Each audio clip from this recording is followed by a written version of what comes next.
In a small village nestled between rolling hills and ancient whispers lived Rabbi Eleazar, a man whose wisdom was as deep as the roots of the oldest olive tree.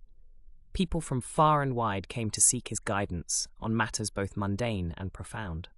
Rabbi Eleazar, already well into the folds of old age, had one son, Avi, a young man of exceptional brightness, but one who struggled with the weight of expectation.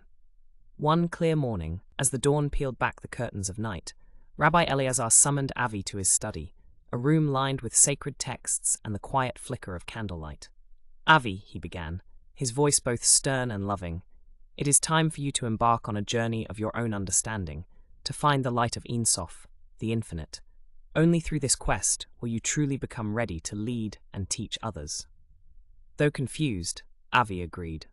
The following day, equipped with nothing but a small sack of provisions and his father's oldest copy of the Zohar, he set off towards the mystical city of Tzfat, where it is said the air buzzes with divine energy. Avi's journey was laden with trials.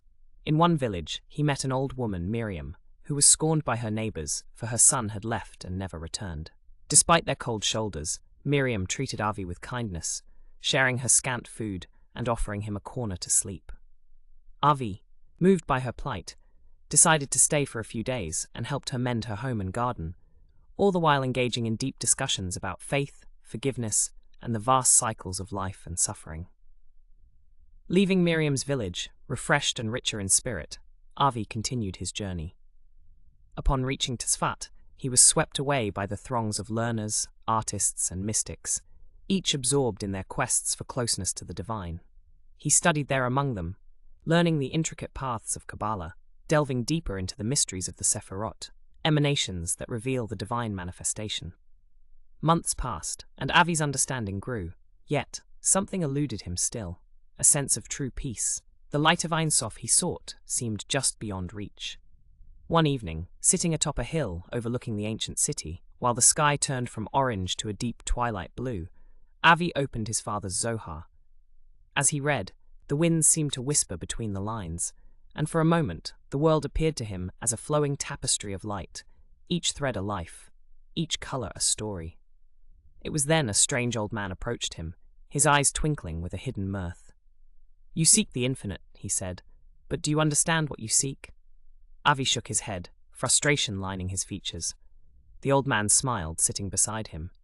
"The light of Ein Sof, the infinite, isn't found in places high or low, nor is it penned down in texts old or new. It is found right within you, in your deeds, in your mercy, in your willingness to help a lonely old woman, and in your thirst to understand the pain and joy of others. This is the true light."